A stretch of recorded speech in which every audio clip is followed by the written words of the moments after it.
নমস্কার।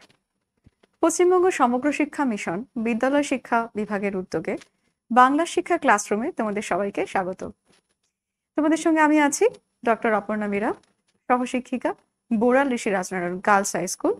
আর আজকে আমাদের আলোচনার বিষয় হবে 10ম শ্রেণীর ভূগোল, ভারতের স্বাভাবিক উদ্ভিদ। আমার কাছে এই ট্রেতে দেখো কত রকমের গাছের রেপ্লিকা আছে। তো এই যে এত ধরনের গাছপালা, আমরা আমাদের আশেপাশে কিছু ধরনের গাছপালা দেখি, কোথাও বেড়াতে গেলে আরেক রকম দেখি, আবার হয়তো ছবিতে, মুভিতে, অন্যান্য জায়গার সারা পৃথিবী জুড়েই গাছপালার যে কত বৈচিত্র্য সেসব আমরা দেখে অভ্যস্ত। তো কখনো প্রশ্ন তো নিশ্চয়ই আসে যে এক এক জায়গার গাছপালার যে বৈশিষ্ট্য, তার দেখতেই এক এক রকম, তার বাকি সমস্ত যে চারিত্রিক বৈশিষ্ট্য, সেগুলোর তাহলে কেন তফাৎটা কেন হয়? অর্থাৎ কোনো জায়গার, যেমন আমরা কি জানি যে জলবায়ু এবং স্বাভাবিক উদ্ভিদ হচ্ছে একে অপরের আয়না। অর্থাৎ কোনো একটাকে জানলে আরেকটাকে কিন্তু অনায়াসে বোঝা যায়, কারণ দুজনের মধ্যে সম্পর্ক এতটাই অঙ্গাঙ্গী, একটা আরেকটার উপর এতটাই ডিপেন্ডেন্ট বা ডিটারমিন করে। সে কারণে কোনো অচেনা জায়গায় গেলেও, যখন ধরো আমরা ট্রেনে করে যাচ্ছি কোথাও, মাঝখানের অনেকগুলো রাজ্য পার হয়ে যাচ্ছি, সেসব জায়গার স্বাভাবিকভাবেই এক নজরে যে স্বাভাবিক উদ্ভিদগুলো চোখে পড়ে ট্রেনের জানালার বাইরে, সেগুলো দেখেও কিন্তু আমরা সেই অচেনা জায়গার জলবায়ুর যে মূল বিষয়গুলোর বৈশিষ্ট্য কেমন সেটা কিন্তু আমরা সহজেই বুঝতে পারবো। তো এই যে দুটো বিষয়, অর্থাৎ জলবায়ু এবং স্বাভাবিক উদ্ভিদ, তার নিজস্ব যে একে অপরকে নিয়ন্ত্রণকারী যে বিষয়গুলো, সেগুলোর উপর ভিত্তি করে আমরা আজকে ন্যাচারাল ভেজিটেশন অফ ইন্ডিয়া, ভারতের স্বাভাবিক উদ্ভিদের কথাটা বুঝে নিই। সহজ করে বললে স্বাভাবিক উদ্ভিদ কোনগুলো, অর্থাৎ কথাটার আগে রয়েছে স্বাভাবিক। কেন? কারণ যে গাছপালাগুলো আমাদের চোখের সামনে অনায়াসে আমরা দেখছি যে আমাদের কোনো যত্ন চর্চা বা আমাদের সেগুলোকে না নিজে হাতে করে লাগাতে হচ্ছে, না কোনোভাবে তাদের পরিচর্যা করতে হচ্ছে, না কোনো রকম কিছুর প্রয়োজন আছে। প্রকৃতিতে যেখানে যেমন জলবায়ু, যেখানে যেমন ভূপ্রকৃতি, মৃত্তিকা, সেই অনুযায়ী তারা সেই জায়গায় সেভাবে বেড়ে উঠছে। এই হলো স্বাভাবিকভাবে বেড়ে ওঠা স্বাভাবিক উদ্ভিদ। তাহলে আমরা দেখে নিই এই স্বাভাবিক উদ্ভিদের আলোচনায় সবচেয়ে প্রথমেই যে বিষয়টা এলো যে জলবায়ুর নিয়ন্ত্রণ, এবং তারপরে যেটা আসে সেটা হচ্ছে মৃত্তিকা। এই উপমহাদেশ যে জলবায়ু অঞ্চলের মধ্যে রয়েছে, এবং ভারতের মাঝখান দিয়ে আমরা জানি প্রায় মাঝখান দিয়ে গিয়েছে কর্কট ক্রান্তি রেখা। ফলে ভারতের কিছুটা অংশ, দক্ষিণের কিছুটা অংশ প্রায় নিরক্ষীয় অঞ্চলের সামান্য প্রভাব রয়েছে নিরক্ষীয় জলবায়ুর, এবং মাঝামাঝি জায়গায় ক্রান্তীয় জলবায়ুর, এবং আরো উপরের দিকে উত্তরে রয়েছে উপক্রান্তীয় জলবায়ুর প্রভাব। তাহলে এই অনুযায়ী যদি আমরা দেখি, তাহলে দেখো ভারতে কি কি ধরনের স্বাভাবিক উদ্ভিদ আমরা দেখছি। প্রথমেই হচ্ছে একেবারে দুদিকের পূর্ব এবং পশ্চিম উপকূলে সরু করে আমরা দেখতে পাচ্ছি যে উপকূলীয় উদ্ভিদের অবস্থান রয়েছে। এরপর এই যে জায়গাটা দেখছি আমরা, এবং এখানেও এই হলো, আমরা জানি রাজস্থানের এই অংশটা মরু উদ্ভিদ বা মরু জলবায়ু প্রাধান্যে মরু উদ্ভিদ, এবং বাকি এই অংশটা হচ্ছে যে ক্রান্তীয় জলবায়ুর প্রভাব এবং ক্রান্তীয় পর্ণমোচী গাছপালা দেখা যাচ্ছে। এই আলোচনায় দেখো সবচেয়ে বেশি করে যে দুটো কথা এলো, এক হচ্ছে জলবায়ু, ভূপ্রকৃতি এবং মাটি। তার উপর ভিত্তি করেই ভারত যে বিস্তীর্ণ একটা দেশ, এবং তার যে অগাধ ভূপ্রাকৃতিক জলবায়ুগত বৈচিত্র্য, সে অনুযায়ী আমরা সারা ভারত জুড়ে স্বাভাবিক উদ্ভিদেও অসংখ্য বৈচিত্র্য দেখতে পাই। 7টি বিভাগ দেখো: tropical evergreen, tropical deciduous, tropical thorny, subtropical, temperate, sub alpine এবং লিটোরাল অর সোয়াম্প। তাহলে এগুলো কি? তাহলে এই যে ট্রপিক্যাল এভারগ্রিন, নিরক্ষীয় চিরসবুজ, তার মধ্যে ওয়েট, ড্রাই আর সেমি, এই তিনটে ভেরিয়েশন আমরা দেখছি। অর্থাৎ জলবায়ু যেখানে যেমন, এবং বিশেষ করে অক্ষাংশগত যে অবস্থান সেই অনুযায়ী আমরা যত দক্ষিণ থেকে উত্তরের দিকে যাব বা কখনো পূর্ব থেকে পশ্চিমে যাব দ্রাঘিমাংশ অনুযায়ী, সেখানে কিন্তু ধীরে ধীরে আমাদের এই জলবায়ু অঞ্চলগুলো পাল্টাচ্ছে, তার সাথে সাথে পাল্টাচ্ছে স্বাভাবিক উদ্ভিদের বিন্যাস, বিস্তার এবং বৈশিষ্ট্য। ট্রপিক্যাল ডেসিডুয়াস, ক্রান্তীয় পর্ণমোচী অরণ্য, যেটাকে মনসুন ফরেস্ট বলা হয়ে থাকে। তো এই মনসুন ফরেস্টের মধ্যেও দেখো ময়েস্ট এবং ড্রাই রয়েছে। এই ময়েস্ট ড্রাইটা কিসের উপর, কি ভেরিয়েশনে, না বৃষ্টিপাতের পরিমাণটা। তো বৃষ্টিপাতের পরিমাণও আবার বদলায় কিসের উপর, সেই অক্ষাংশগত অবস্থান এবং কখনো কখনো উচ্চতার, ভূমির উচ্চতার সাথেও এর সম্পর্ক দেখা যায়। ট্রপিক্যাল থর্নি অর্থাৎ কাঁটা ঝোপ জাতীয় যে শুষ্ক অঞ্চলের মানে স্বাভাবিক উদ্ভিদ সেগুলো। সাবট্রপিক্যাল উপক্রান্তীয় অঞ্চলের, সেখানেও দেখো যে বড় পাতার যে পাহাড়ি জায়গার যে গাছপালাগুলো দেখা যায়, পাহাড়ের পাইন ফরেস্ট এবং শুষ্ক অর্থাৎ পাহাড়ের কোনো উচ্চ পাহাড়ি অঞ্চলে, বিশেষ করে পূর্ব হিমালয় এবং পশ্চিম হিমালয়ের যত নিচের দিকে অর্থাৎ 1000 মিটার উচ্চতা পর্যন্ত এই ধরনের কিছু চিরসবুজ গাছেরও অরণ্য দেখা যায়। এবার দেখো টেম্পারেট। টেম্পারেট মানে কি, মূলত হচ্ছে ভারতের সেই উত্তর দিকটা, যেখানে হচ্ছে একদম উত্তর দিক থেকে পূর্ব দিক পর্যন্ত, অর্থাৎ হিমালয়কে অনুসরণ করলেই হিমালয়ের যে উচ্চতার যে শ্রেণীবিভাগগুলো রয়েছে সেই অনুযায়ী কিন্তু এই টেম্পারেট যে স্বাভাবিক উদ্ভিদ বা টেম্পারেট ফরেস্ট, সেটার কি হচ্ছে এই ভাগগুলো দেখো, dry temperate, Himalayan dry temperate, Himalayan moist temperate এবং মাউন্টেন ওয়েট টেম্পারেট। তাহলে এই বিষয়গুলো ধীরে ধীরে আমরা দেখব। সাব আলপাইন আর আলপাইন মানে আরো হাইট বাড়লে, প্রায় 3000 থেকে 4000 মিটার বা তারও বেশি উচ্চতায় পাহাড়ি অরণ্য, সেখানে এরকম অ্যালপাইন অরণ্য দেখা যায়। আর এইটা, এই লাস্ট গ্রুপটা, ক্যাটাগরিটা, এটা কিন্তু একেবারেই আর সব কটার থেকে আলাদা এক বৈশিষ্ট্যের, সেটা হচ্ছে সোয়াম্প বা যেটাকে আমরা সহজ কথায় ম্যানগ্রোভ হ্যালোফাইট বলে থাকি। উপকূলীয় অঞ্চলের কোনো কোনো জায়গায় এই ম্যানগ্রোভ অরণ্যের বিস্তার দেখা যায়। এই হচ্ছে ট্রপিক্যাল এভারগ্রিন, সাবট্রপিক্যাল বা ডেসিডুয়াস অরণ্য বা পাহাড়ি অঞ্চল এবং শুষ্ক অঞ্চল বা মরুপ্রায় অঞ্চলের স্বাভাবিক উদ্ভিদকে কেমন দেখতে হয়। উপকূলীয় ম্যানগ্রোভ, পাহাড়ি অরণ্য। তাহলে এই যে গহীন একটা অরণ্যে আমরা প্রায় চলে এলাম, তার বৈশিষ্ট্যগুলো কি কি? ট্রপিক্যাল এভারগ্রিন, চিরসবুজ কেন? তার কারণই হচ্ছে এখানে জলবায়ু, অর্থাৎ 200 সেন্টিমিটারের বেশি বৃষ্টিপাত হলে এবং উষ্ণতাও যথেষ্ট বেশি 24-25 অ্যারাউন্ড থাকলে কি হবে? উদ্ভিদের বৃদ্ধির জন্য তো এই দুটোই দরকার হয়, বৃষ্টিপাত এবং তাপমাত্রা। সেই দুটোর যদি সারা বছর ধরে একই রকম ভাবেই প্রত্যেকটা জিনিসই যথেষ্ট থাকে, তাহলে কি হবে? উদ্ভিদের যে বিকাশ হবে সেখানে অনেক উঁচু উঁচু গাছ, অর্থাৎ মহিরু বা বনস্পতি যাদেরকে বলা হয়, সেই ধরনের গাছ, তার সঙ্গে তার অরণ্যের যে ঘনত্ব, মানে এক পাশাপাশি অবস্থিত দুটো গাছের মধ্যে দূরত্ব খুবই কম, অর্থাৎ গহীন ঘন জঙ্গল এক কথায়, এবং গাছগুলোর হাইটও অনেক বেশি, প্রায় 40, 50, 60 মিটার হতে পারে। এবং দেখো কোথায় কোথায় ভারতের দেখা যায়? পশ্চিমঘাট পর্বতমালার, আন্দামান নিকোবর দ্বীপপুঞ্জে, এবং কোথায় যে পূর্ব ভারতের, উত্তর পূর্ব ভারতের কিছু কিছু হিমালয় পাহাড়ের পাদদেশীয় অঞ্চলে। এই অরণ্যের যে উপর থেকে বা বাইরে থেকে যে ধরনের পরিবেশটা দেখে মনে হচ্ছে, দেখো, অর্থাৎ এই যে ডেন্স, এতটা ডেন্স ফরেস্ট কিন্তু অন্যগুলো হয় না।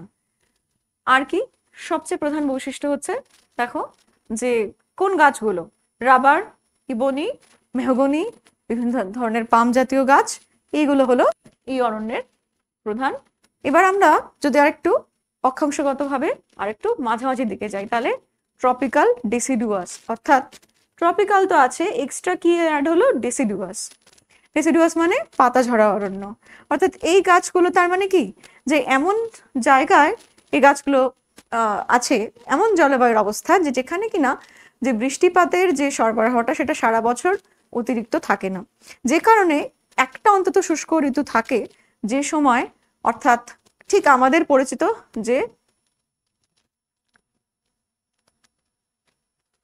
পরিচিত যে জলবায়ু অঞ্চল, সেখানেই এই ধরনের, যাকে বলে মনসুন ফরেস্ট। তো মনসুনের জলবায়ুগত বৈশিষ্ট্য কি, যে একটা শুষ্ক অর্থাৎ গ্রীষ্ম ঋতুর আগে আগে এই গাছগুলো কি হবে, যে যেটুকু জল পাচ্ছে মাটি থেকে সেটাকে সংরক্ষণ করার জন্য পাতা ঝরিয়ে দেয়। তো বছরে একবার পাতা ছড়ে বলেই ডেসিডুয়াস বা পর্ণমোচী। তো এই পর্ণমোচী গাছগুলোর যে বৈশিষ্ট্য দেখো, যে কোথায় কোথায় দেখা যাচ্ছে, শিবালিক, গাঙ্গেয় উপত্যকায় এবং পশ্চিমঘাট পর্বতের ঢালেও দেখা যাচ্ছে, এবং উত্তর পূর্ব ভারতের বিভিন্ন রাজ্যগুলোতে। এবং তারা কি হচ্ছে, কমার্শিয়ালি ইম্পর্টেন্ট। অর্থাৎ এই অরণ্যে যে শাল, সেগুন, জারুল, শিমুল এবং আমরা আশেপাশে যা যা দেখছি, সেই গাছগুলোর যে কাঠের বৈশিষ্ট্য, সেই কাঠ থেকে বিভিন্ন ধরনের আসবাবপত্র থেকে শুরু করে অন্যান্য উপাদান, এবং এই যে চন্দন, মহুয়া, এই শিশু, টিক, এইগুলো থেকেও নির্দিষ্টভাবে সেই গাছগুলোর নিজস্ব আলাদা আলাদা ব্যবহার রয়েছে। ট্রপিক্যাল ড্রাই ফরেস্ট, এখানে আমরা দেখেই বুঝতে পারছি যে বাইরে থেকে দেখেই অরণ্য অঞ্চলের মধ্যে যে তফাৎ, অর্থাৎ দুটো অরণ্য যদি আমরা কম্পেয়ার করি, জাস্ট একটু আগে আমরা দেখলাম ট্রপিক্যাল রেইন ফরেস্ট, এবং এখন দেখো এই যে ট্রপিক্যাল ড্রাই কেন না, এখানে রেইনফল এবং টেম্পারেচারের যে বৈশিষ্ট্য, মূলত রেইনফল অনেকটা কমে যাচ্ছে। ওখানে 200 সেন্টিমিটার ছিল, এখানে 50 to 100 সেন্টিমিটার, অর্থাৎ হাফ হয়ে গেল। এবং তার ফলে কি হচ্ছে, গাছের উদ্ভিদের যে উচ্চতা সেগুলো অনেকটা কমে যাচ্ছে, দেখো 6 থেকে 9 মিটার। কি ধরনের গাছপালা, এখানে গাছের শিকড় অনেকটা গভীরে প্রবেশ করছে এবং অনেক বেশি শিকড় মজবুত, কারণ কি, মাটির গভীর থেকে জল টেনে আনতে হবে, উপর থেকে বৃষ্টি কম, সেই জন্যই এই গাছগুলো কি করে, যে বৃষ্টির পাত কম, সে কারণে যেটুকু জল মাটি থেকে পাওয়া যাচ্ছে তার যাতে বাষ্পমোচনটা কম হয়, সেটাকে আটকানোর জন্য এই গাছগুলোর খুব বেশি পাতা দেখা যায় না। এই অরণ্যের আরো কি বৈশিষ্ট্য, সেগুলো হলো, দেখো, most of the areas are used for agriculture, অর্থাৎ বনভূমির মতো আছে, প্যাচ অবস্থায়, এবং মাঝের অঞ্চলগুলোতে ভালো রকম এক্সটেন্সিভ এগ্রিকালচার, অর্থাৎ চাষের জমি আছে। আর কি আছে দেখো, ডোয়ার্ফ ডিসিডুয়াস, যেখানে ড্রাই ফরেস্ট, সেখানে হচ্ছে বৃষ্টিপাতের পরিমাণ যত কমবে, গাছের উচ্চতা কমবে, গাছের যে ঘনত্ব সেটা কমবে, এবং সে কারণেই এই বড় বড় লম্বা লম্বা ঘাসের প্রাধান্য এই ধরনের অরণ্যে রয়েছে। কোথায় দেখা যায়, পাঞ্জাব, হরিয়ানা, মধ্যপ্রদেশ এবং রাজস্থানের পূর্ব দিকটা, আর হচ্ছে দাক্ষিণাত্য মালভূমির মাঝামাঝি অঞ্চলটা। এবার আমরা দেখছি শুষ্ক বা প্রায় শুষ্ক অঞ্চলের, মরুপ্রায় অঞ্চলের কি ধরনের গাছপালা দেখা যায়। এরিড অর ডেজার্ট ফরেস্ট, এটা আমরা কোথায় দেখব, আমরা কিন্তু জায়গাটা আগে থেকেই জানি, যে রাজস্থানের মরু অঞ্চল, তার আশপাশের অঞ্চল, এবং কিছু ক্ষেত্রে পাঞ্জাব, হরিয়ানার কিছু অঞ্চলে আমরা এই ধরনের স্বাভাবিক উদ্ভিদ দেখব। দেখো, স্বাভাবিক উদ্ভিদ কথাটা বললাম, এখানে আর জঙ্গল, অরণ্য কিছু বলছি না, তার কারণ দেখেই বোঝা যাচ্ছে যে ডেজার্ট ফরেস্টটা কিরকম। অ্যাভারেজ রেইনফল এতটাই কম, 50 সেন্টিমিটারেরও কম, তাহলে সেখানে কি করে গাছপালা হবে, সেখানে সবই হচ্ছে ঘাস বা গুল্ম জাতীয়, ছোট, এবং তাদের উচ্চতা অনেক কম। এবং দেখো, তাদের মূল বৈশিষ্ট্য হচ্ছে যে ছোট ছোট পাতা, কিন্তু পাতার মধ্যে মোমের আস্তরণ থেকে শুরু করে কাঁটাতে রূপান্তর হয়, এরকম নানা রকমের ইভলিউশনারি কিছু বৈশিষ্ট্য দেখা যায়, যেগুলো কিনা, এবং তাদের যে শিকড় সেটা অনেক গভীর থেকে জল তুলে আনতে হয়, যে কারণে এদের লং রুটস দেখা যায়। তো এই যে বিশেষ বৈশিষ্ট্যগুলো প্রতিটা গাছেরই, প্রতিটা স্বাভাবিক উদ্ভিদই যে অঞ্চলে যে ধরনের জলবায়ুর ওপর মানে সেখানে রয়েছে, তো সেই জলবায়ুর বৈশিষ্ট্য অনুযায়ী তার এই ধরনের কিছু বিশেষ অবস্থা নিয়ন্ত্রিত হয়। মরু অঞ্চলের উদ্ভিদের এই সমস্ত বৈশিষ্ট্যগুলো দেখা যায়। ডেজার্ট এরিয়াতে কি হয়, যে এই অতিরিক্ত বাষ্পীভবন সেটাকে প্রতিরোধ করার জন্য এই কতগুলো বিশেষ বৈশিষ্ট্য গাছের মধ্যে দেখা যায়। এবং আমরা দেখতে পাচ্ছি কি ধরনের গাছপালাগুলো, অর্থাৎ লতা, কাঁটা ঝোপ জাতীয়, যেগুলোকে জেরোফাইট বলা হয়, সেই ধরনের গাছপালা রয়েছে, ছোট ছোট ঝোপঝাড় গুল্ম জাতীয়। এবং দেখো কোথায় কোথায় ওয়েস্টার্ন রাজস্থান আর হচ্ছে সাউথ ওয়েস্ট হরিয়ানা, পাঞ্জাব এবং গুজরাটের কিছু অংশে। বাবুল, অ্যাকাসিয়া, কিছু ছোট ছোট জঙ্গল উদ্ভিদের ঝোপ, পনিমনসা, ক্যাকটাস, এগুলো এখানকার উদ্ভিদ।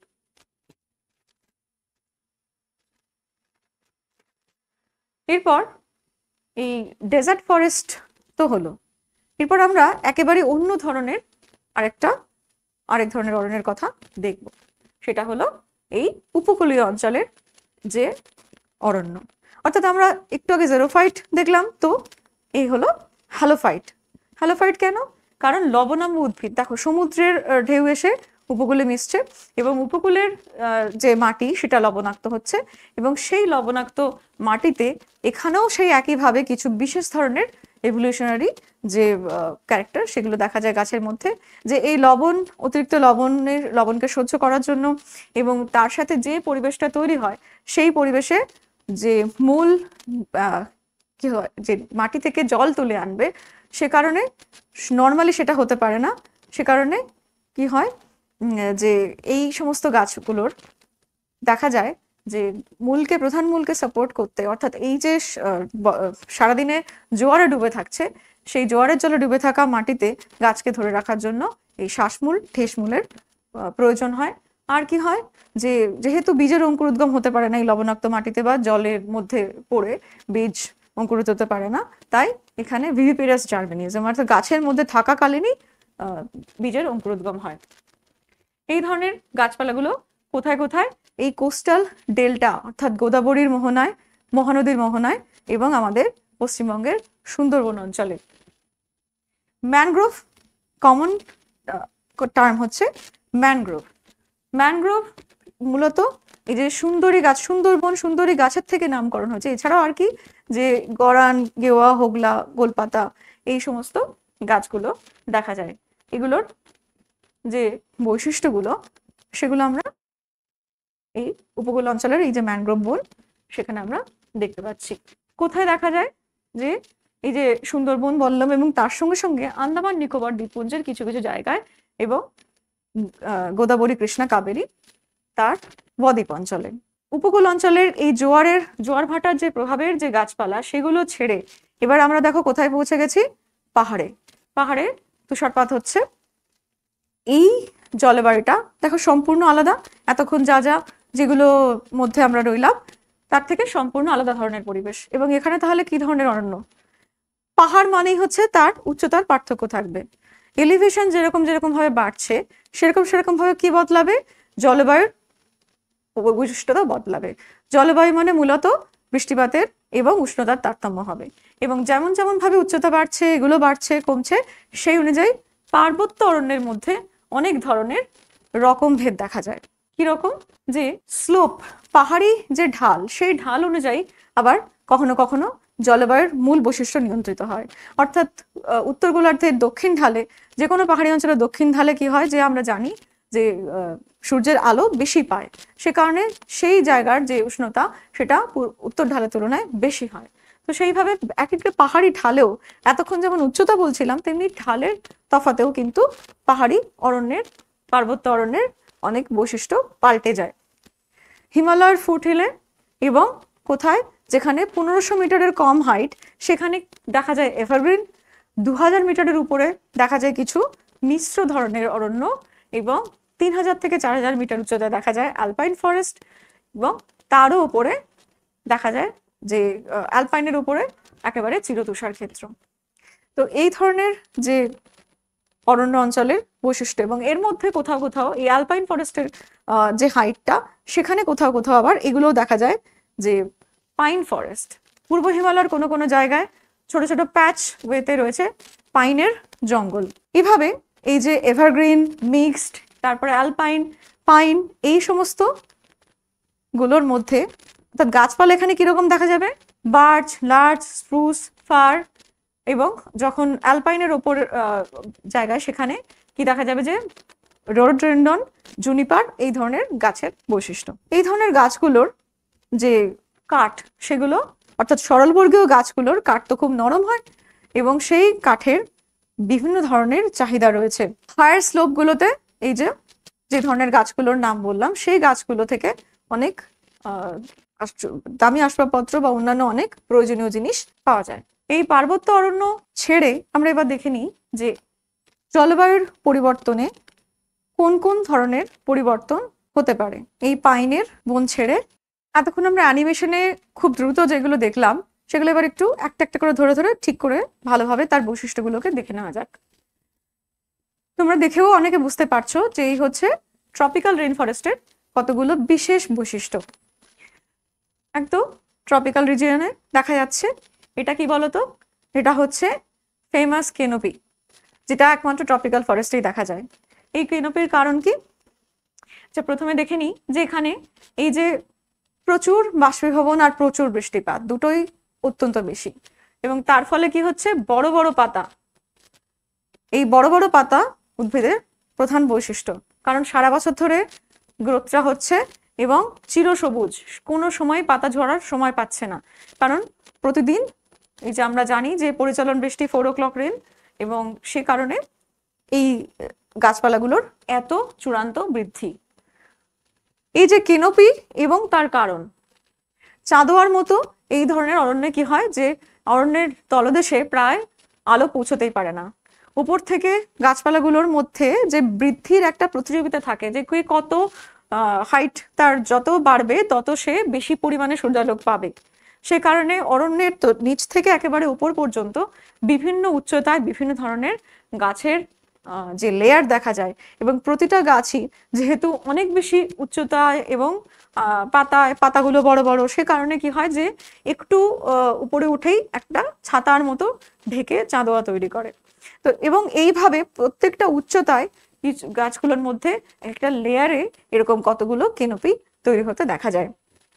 First layer, second layer, third layer, fourth layer, maximum highest যেগুলোর হাইট, সে গাছগুলো অরণ্যের একদম উপরে পৌঁছে ম্যাক্সিমাম মানে সূর্যের আলোটা পায়। তো এই কারণে একমাত্র এই ট্রপিক্যাল রেইন ফরেস্টেরই এই হচ্ছে কেনোপিটা বিশেষ বৈশিষ্ট্যপূর্ণ একটা বিষয়। এরপরে আমরা চলে আসি এভারগ্রিন ফরেস্ট। ওপর থেকে দেখতে এরকম, কিন্তু এখানে আমরা যে গাছপালাগুলো দেখছি তার কতগুলো এভারগ্রিন ফরেস্টেও আছে, আবার কতগুলো ঠিক তার পরের অঞ্চলে।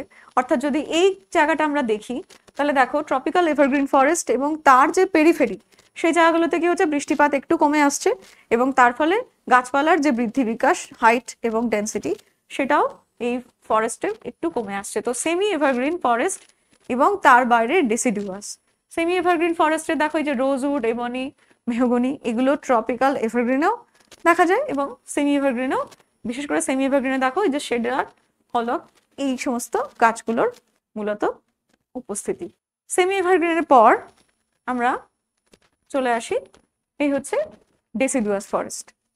ডেসিডুয়াসে দেখো কি হচ্ছে ওই একইভাবে ট্রপিক্যাল এভারগ্রিন, সেমি এভারগ্রিন, তারপরে তারও বাইরের দিকে অর্থাৎ তারও পেরিফেরি রিজিয়নে কি হচ্ছে যে বৃষ্টিপাতটা আরো কমে যাচ্ছে, এবং সে কারণে সেই জায়গার গাছের যে বৈশিষ্ট্য হচ্ছে পাতাঝরা গাছ। তো ডেসিডুয়াস ফরেস্টেরও আবার দুরকম, এই যে ড্রাই এবং ময়েস্ট, অর্থাৎ বৃষ্টিপাতের পরিমাণ যেখানে মোটামুটি বেশি সেখানে ময়েস্ট ডেসিডুয়াস, আর আরো কমে গেলে ড্রাই ডেসিডুয়াস। তো এইভাবে পরপর কোর থেকে ধীরে ধীরে যত বেশি আমরা পেরিফেরিতে যাচ্ছি তত কিন্তু এইভাবে ভেজিটেশন টাইপটা চেঞ্জ হয়, যেটাকে আমরা এইভাবে দেখলে আরো বেটার বুঝতে পারবো। দেখো এখানে গাছগুলো কি টিক, শাল, এই যে আমলতাস, বেল, যেগুলো আমরা আমাদের আশেপাশে অর্থাৎ মনসুন ফরেস্ট, এগুলো আমাদের এই রাজ্যের আশেপাশে যে কোন দক্ষিণবঙ্গে বা যে কোনো জায়গায় দেখতে পাই, একমাত্র পার্বত্য অঞ্চল ছাড়া। এবং এই অরণ্যের সবচেয়ে বড় যে বৈশিষ্ট্যটা সেটা হচ্ছে এক্সপ্লয়টেশন এখানে সবচেয়ে বেশি, মানে এই ধরনের অরণ্যের গাছপালাগুলোর উপর এই যে ফরেস্ট ক্লিয়ারেন্স হয়েছে এগ্রিকালচারাল অ্যাক্টিভিটির জন্য, অর্থাৎ বন জঙ্গল সাফ করে এখানেই চাষবাস করার কারণে সবচেয়ে বেশি অরণ্য ধ্বংস করা হয়। পশুচারণ, এই ধরনের অরণ্যে যেহেতু পাতা ঝরে, মানে যেহেতু শুষ্ক ঋতু আসে, সে কারণে সহজে দাবানল লেগে যাওয়ার সম্ভাবনা থাকে, তৈরি হয়। ডেসিডুয়াসের পর আমরা আরো যদি বাইরের দিকে আসি, তাহলে বৃষ্টিপাত আরো কমবে এবং সেখানে আমরা কি ধরনের অরণ্যের বৈশিষ্ট্য দেখতে পাবো। এখানে কি দেখছো, যে সেই কাঁটা ঝোপ জাতীয় উদ্ভিদ, এবং সেটা বিভিন্ন উচ্চতায় দেখা যেতে পারে, পর্বতের ওপরেও দেখা যেতে পারে, আবার উপত্যকাতেও দেখা যেতে পারে। এই ধরনের কাঁটার মধ্যে কি থাকে, জল সংগ্রহ করা থাকে, যেটা আমরা এই মরু বা মরুপ্রায় অঞ্চলের উদ্ভিদের যে অভিযোজনগত বৈশিষ্ট্য সেগুলো বলার সময় আলোচনা করেছিলাম। কখনো মোমের আস্তরণ থাকে, কখনো কাঁটাতে রূপান্তরিত হয়ে তার পাতার এইরকম রূপান্তর হয় আর কি। এবং এখানে দেখো বাবুল, বিভিন্ন ধরনের পাম জাতীয় গাছ, অ্যাকাসিয়া, খেজুর গাছ, নিম, এগুলো, আর বিশেষ এক ধরনের ঘাস যেটা এই ধরনের অরণ্যে খুবই বহুল পরিমাণে দেখা যায়, হলো তুষক ঘাস। এরপর এই হচ্ছে একেবারেই সেই অন্য ধরনের গাছ, যে কিনা লবণাম্ব উদ্ভিদ, যে কিনা ম্যানগ্রোভ হ্যালোফাইট। তার যে অভিযোজনগত বৈশিষ্ট্যগুলো এই নোনা জলে ডুবে থাকার কারণে শ্বাসমূল, ঠেসমূল এবং তার বিভিন্ন ধরনের, এবং এগুলোর অর্থাৎ পরিবেশগত কারণ, অর্থাৎ পরিবেশের কারণেই এগুলো তৈরি হচ্ছে, এবং এগুলোর জন্যই সেই এতটা লবণাক্ততা সহ্য করে টিকে থাকছে, এবং তার বিভিন্ন পরিবেশগত বৈশিষ্ট্য, মানে তার গুরুত্ব রয়েছে, যে সে উপকূলের কোস্টাল প্রোটেকশনের কাজ করে। যে কোনো রকমের সাইক্লোন, যে কোনো রকমের উপকূল অঞ্চলের যে ক্ষয়, সেগুলোকে তার সাইক্লোনের প্রথম ধাক্কা নিয়ে নেয়, উপকূলের ক্ষয়কে প্রতিরোধ করতে সক্ষম হয়। তো এইভাবে এই অরণ্যের যে বাস্তুতন্ত্রগত অসম্ভব গুরুত্ব রয়েছে সেটা আমরা এখানে দেখলাম। এরপর চলে আসা যাক সেই পাহাড়ি অরণ্যে। পাহাড়ি অরণ্যের যে বিভিন্ন ধরনের বৈশিষ্ট্য আমরা একটু আগে আলোচনা করলাম, যে উচ্চতা, বৃষ্টিপাতের তফাৎ অনুযায়ী বিভিন্ন ধরনের, অর্থাৎ এভারগ্রিন থেকে, ডেসিডুয়াস থেকে শুরু করে পাইন এবং কনিফেরাস থেকে শুরু করে অ্যালপাইন, এই এত রকম অরণ্যের বৈশিষ্ট্য এবং সেই অনুযায়ী গাছপালাগুলো। এই যে pine, fir, juniper, birch, willow, primrose, rhododendron, এগুলো বিভিন্ন উচ্চতায় দেখতে পাওয়া গাছগুলোর নামগুলো স্প্রুস এখানে দেখা যাচ্ছে। এখানে দেখো অ্যালপাইন মেডোস, অর্থাৎ হিমালয়ের বিভিন্ন উপত্যকায়, নিচু উপত্যকাগুলোতে কি ধরনের অরণ্য দূর থেকে দেখা যায়। আর এই হচ্ছে আমাদের ওয়েস্টার্ন ঘাট। দক্ষিণের পাহাড়ি অঞ্চলেও, দাক্ষিণাত্যের পাহাড়ি অঞ্চলেও কিন্তু একইভাবে এই পার্বত্য অরণ্য দেখা যায়। এবার চলে আসি এতক্ষণের আলোচনার মধ্যে সব থেকে জরুরি অংশে। সেটা কি, আমি যে এইটার সামনে দাঁড়িয়ে আছি, দেখে মনে হচ্ছে না যে এটা কি একটা এত বড় একটা চক্র? কি লেখা আছে? Ecosystem service. তার আগে আমরা চলো ওই দিকটায় দেখে আসি যে ওখানে কি আছে। এখানে দেখো খুব ইম্পর্টেন্ট কতগুলো বিষয় রয়েছে, যে এই যে এত বনভূমি, অরণ্য, জঙ্গল, এত কিছু বলছি তখন থেকে, সেটার আসলে পুরো পৃথিবীর রেসপেক্টে কোন জায়গায় সে রয়েছে, কি তার গুরুত্ব। 4.06 বিলিয়ন হেক্টর, অ্যারাউন্ড 31%, পৃথিবীর স্থলভাগের 31%ই এই অরণ্যাঞ্চল, বনভূমি দিয়ে আবৃত। আর কি 1/3 অংশ হচ্ছে প্রাইমারি ফরেস্ট।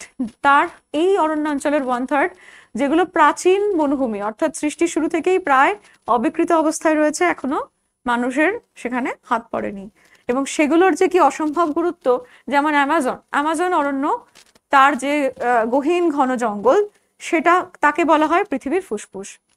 তো এই অরণ্যের যে বৈশিষ্ট্য, পরিবেশগত যে গুরুত্ব, অর্থাৎ সারা পৃথিবীর জলবায়ুর যে ভারসাম্য এবং নিয়ন্ত্রণ, সে কিন্তু এই অ্যামাজন রেইন ফরেস্ট, সেটা কিন্তু অনেকখানি তার উপর নির্ভর করে। আমরা এখানে দেখে নিচ্ছি যে 80% বায়োডাইভার্সিটি কিন্তু এই অরণ্য অঞ্চলের উপর নির্ভরশীল এবং অরণ্যর মধ্যেই রয়েছে। তার মধ্যে 70% স্তন্যপায়ী প্রাণী, 80% হচ্ছে উভচর, এবং 75% পাখির বিভিন্ন প্রজাতি, এবং 30% হচ্ছে মানুষ সরাসরি অরণ্যের উপর নির্ভরশীল। তাহলে এই অরণ্যের যে কি অপার গুরুত্ব, এবং তার সাথে এই যে ইকোসিস্টেম সার্ভিস বলেছিলাম, এটা ব্যাপারটা কি?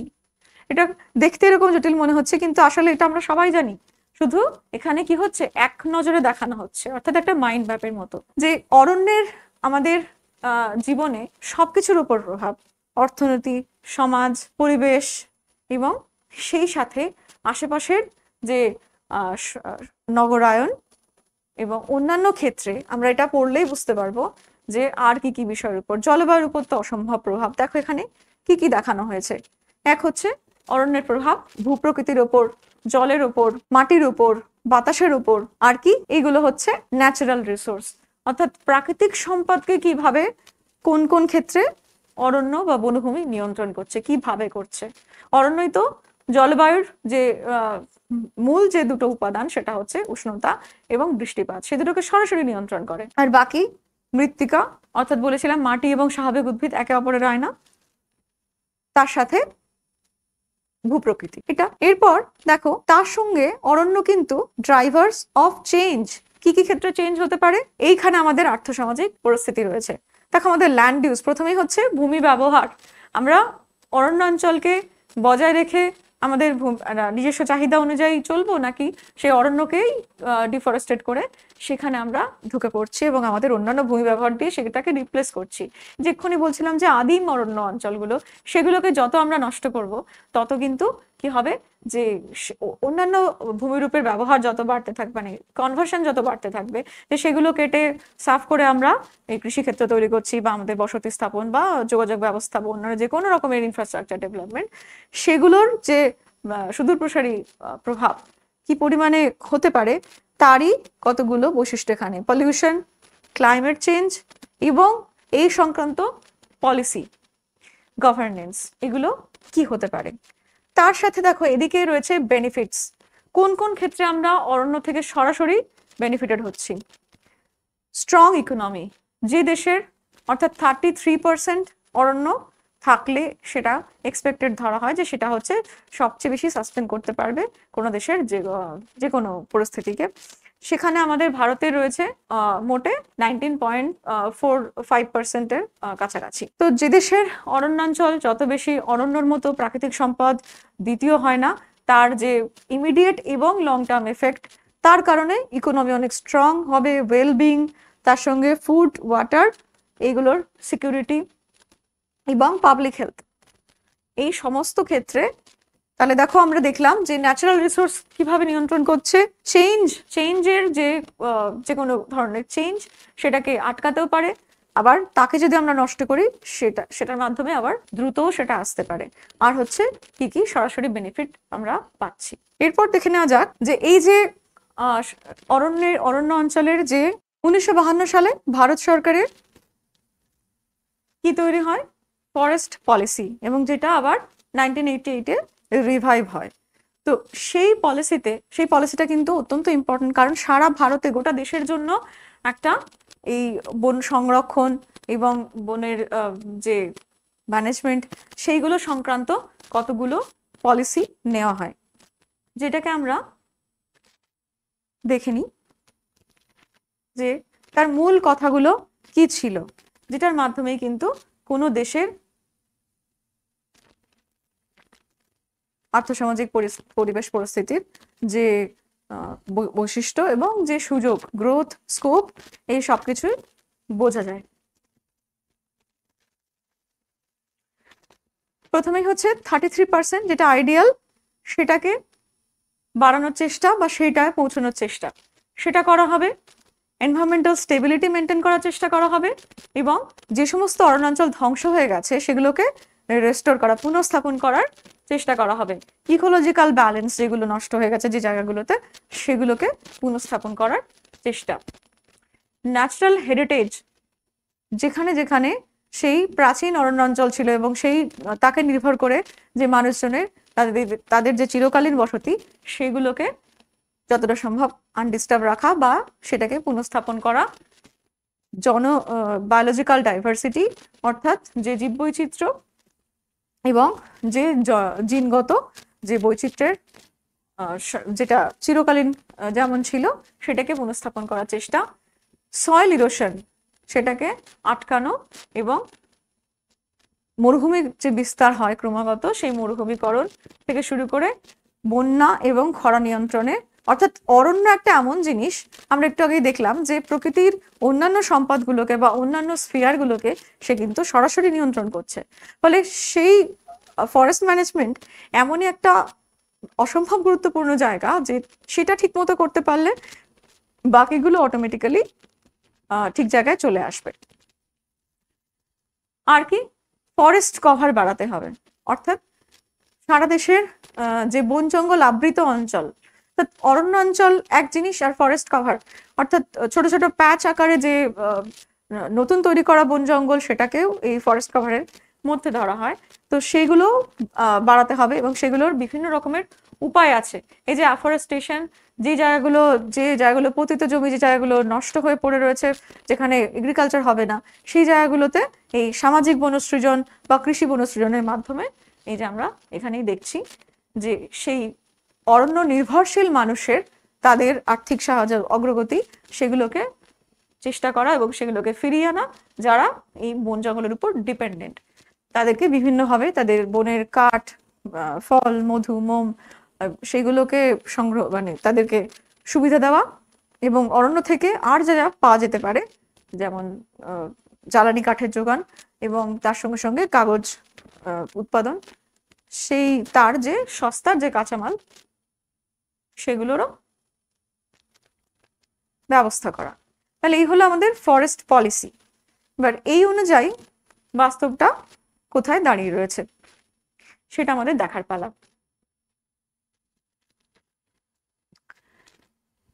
চোখের আরাম, মনের আরাম, একটা লাশ গ্রিন ব্যাকগ্রাউন্ড, এভাবেই আমরা দেখেছি যে কোনো এখনো যে সমস্ত অরণ্য অঞ্চলগুলো অবিকৃত অবস্থায় রয়েছে, যেখানে মানুষের হাত তেমন পড়েনি, যেখানে প্রকৃতি তার নিজেকে বজায় রেখেছে, আগের মতো রাখতে পেরেছে, সেই জায়গাতে আমরা কিন্তু ওভারঅল এই চোখেই এভাবেই দেখি, দূর থেকে অ্যাট এ গ্ল্যান্স এভাবে চোখে পড়ে।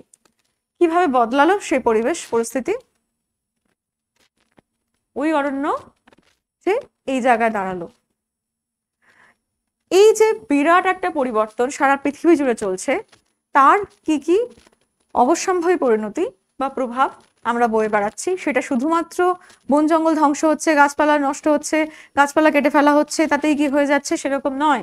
আমরা অলরেডি দেখলাম যে ইকোসিস্টেম সার্ভিসিং, যে আমরা এটা মেন্টাল ম্যাপটা দেখলাম, সেখানে দেখলাম অলরেডি যে অরণ্য শুধু অরণ্য নয়, অরণ্য শুধু গাছপালাই নয়, তার সঙ্গে সম্পর্কিত যে পরিবেশের অন্যান্য যে বাকি সব দিকগুলো চেইন রিয়াকশনে রিলেটেড, তার একটা কিছু অল্টারেশনে কত কিছুর পরিবর্তন হতে পারে এবং সেগুলোকে ঠিকমতো ফিরিয়ে আনা, আগের জায়গায় রেস্টোর করা, সেটা কতটা চ্যালেঞ্জিংও হতে পারে, সেইটাই হচ্ছে আমাদের এখান থেকে বোঝার বিষয়।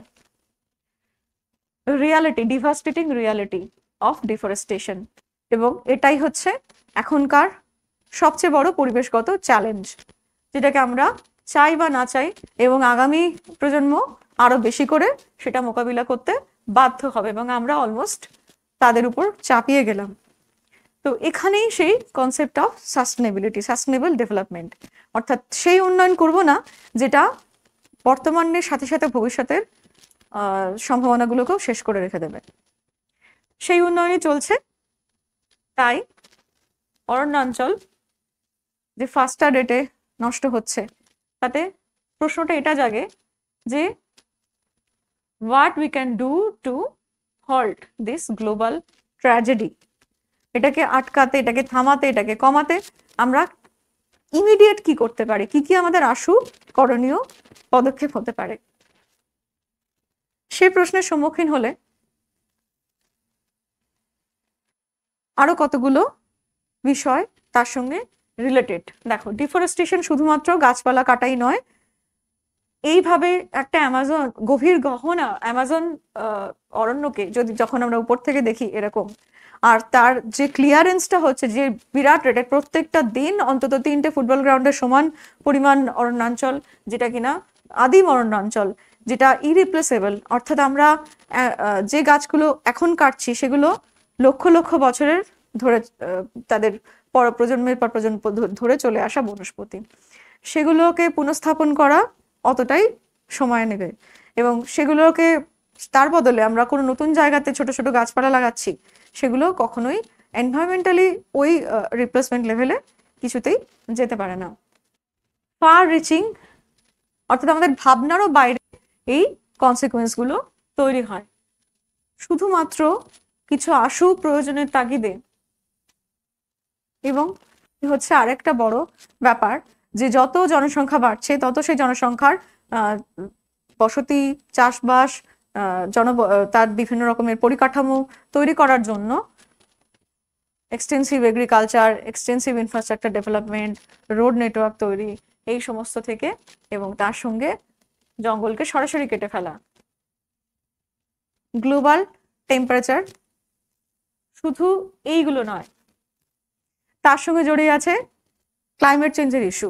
ক্লাইমেট চেঞ্জের ইস্যু কীভাবে জড়িত না, কোনো অরণ্যাঞ্চল, বিশেষ করে এই যে রেন ফরেস্ট বলছিলাম, সে কি করে, সে হচ্ছে বিরাট পরিমাণে কার্বন সিঙ্ক, অর্থাৎ প্রতিটা গাছ যেমন কার্বন ডাইঅক্সাইড নিয়ে নেয়, অক্সিজেন যুক্ত করে বাতাসে, সেইভাবে অ্যামাজনের মতো গহীন অরণ্য অঞ্চল কি প্রচুর পরিমাণে, অর্থাৎ পার ডে হিসাব করলে যে বিশাল পরিমাণ কার্বন ডাইঅক্সাইডের নিয়ে এবং অক্সিজেনকে মুক্ত করে যে পরিবেশের ব্যালেন্সটা রাখে, সেটার কিন্তু যদি কস্টিং করা যায় তাহলে সেটা অসম্ভব জায়গায় দাঁড়াবে। সেই জায়গাটাও আমরা কিন্তু তার সাথে সাথে নষ্ট করছি, এবং এইভাবে অরণ্যাঞ্চল ধ্বংস করার যে ইমিডিয়েট পরিণতি, সেটা হচ্ছে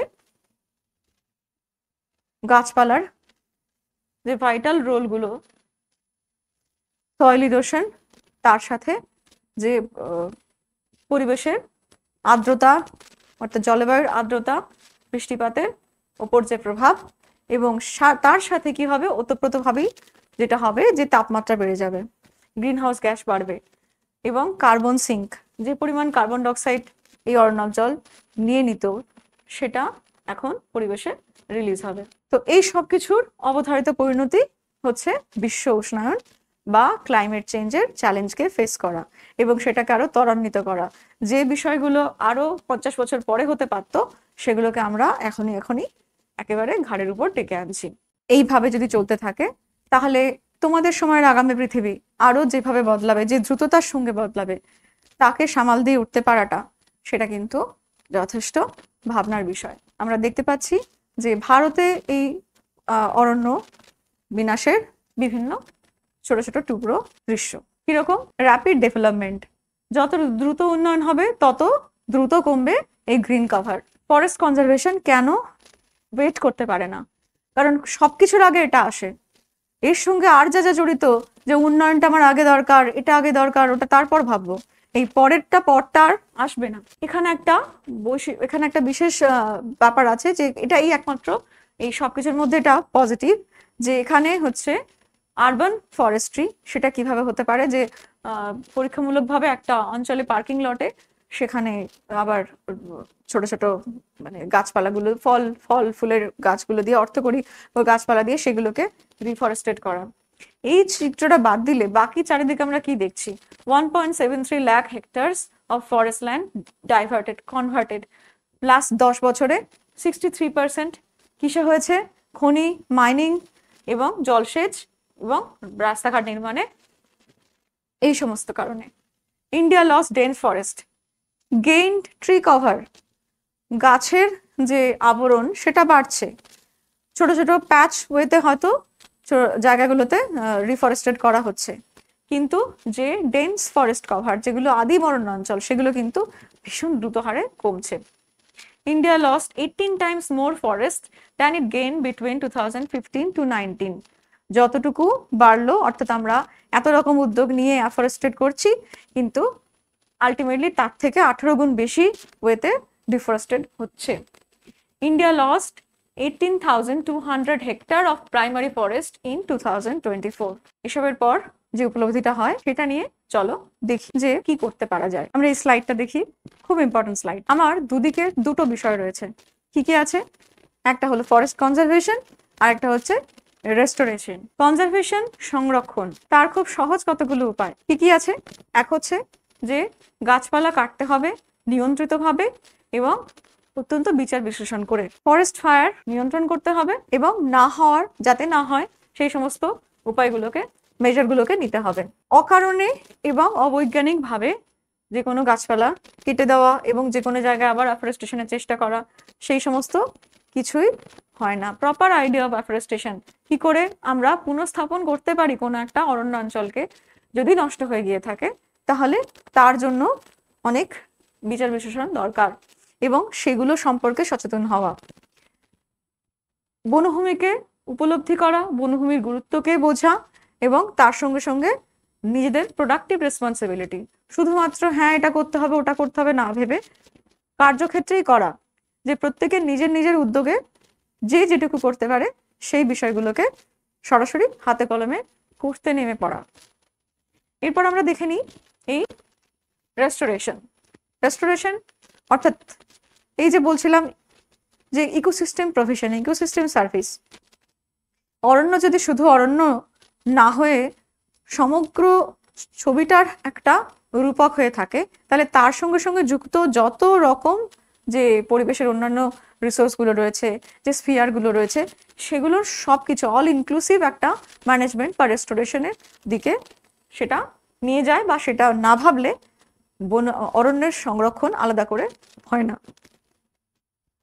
প্রথমে হচ্ছে সচেতনতা তৈরি করা, যে আসলে উপলব্ধি করা যে ঠিক কি কি জিনিস ইন্টার রিলেটেড এবং আমরা কিভাবে সেগুলোর একটা একটা করে, যেমন এই যে স্থানীয়ভাবে সেই স্থানীয় মানুষজনদের বা লোকাল ওয়ার্কফোর্সকে কাজে লাগিয়ে সেই অরণ্য অঞ্চলের যারা স্টেক হোল্ডার তাদেরকে সেটার মধ্যে যে তাদেরকে যাতে করে তারা ভ্যালু করতে পারে সেরকম সামান্য বিষয়গুলোর যেগুলো খুব বেশি ক্ষতি করে না সেই সুযোগ সুবিধাগুলো দিয়ে এবং অরণ্যের রক্ষার দায়িত্বটাই তাদের উপর ন্যস্ত করা।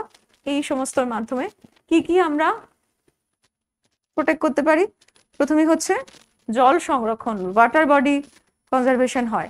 যত বেশি গ্রিন কভার বাড়বে তত বেশি এই হাইড্রোলজিক্যাল সাইকেল প্রপার হচ্ছে এবং কি হচ্ছে, সয়েল ইরোশন রেস্টোর হচ্ছে, লিচিং হচ্ছে না, এই এবং সারফেস রান আপ কমছে। এই সব কিছুর মাধ্যমে কি হচ্ছে যে জল সংরক্ষণেরও পরোক্ষভাবে উপায় হয়ে যায়। বায়োডাইভার্সিটি, জীববৈচিত্র্য রক্ষা এবং তার যে সম্পূর্ণ সংরক্ষণ, কারণ সেটা অরণ্যের উপরই নির্ভরশীল, অরণ্যের উপর ভিত্তি করে রয়েছে।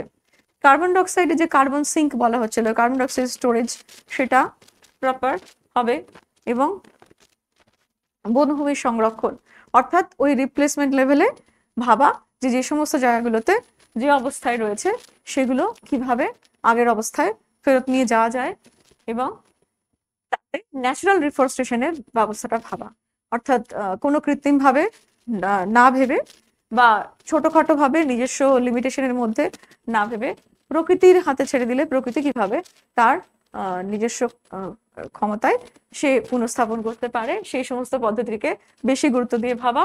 এই কারণেই সায়েন্টিফিক স্টাডি ওভারঅল সমস্ত বিষয় বিচার বিশ্লেষণ করে সেগুলো সম্পর্কে সিদ্ধান্ত নেওয়া। এরপর আমরা দেখে নিই একটা, অর্থাৎ এই অরণ্য সংরক্ষণের বা ম্যানেজমেন্টের একটা প্রত্যক্ষ উদাহরণ যে উপায়গুলোতে সহজে হয়।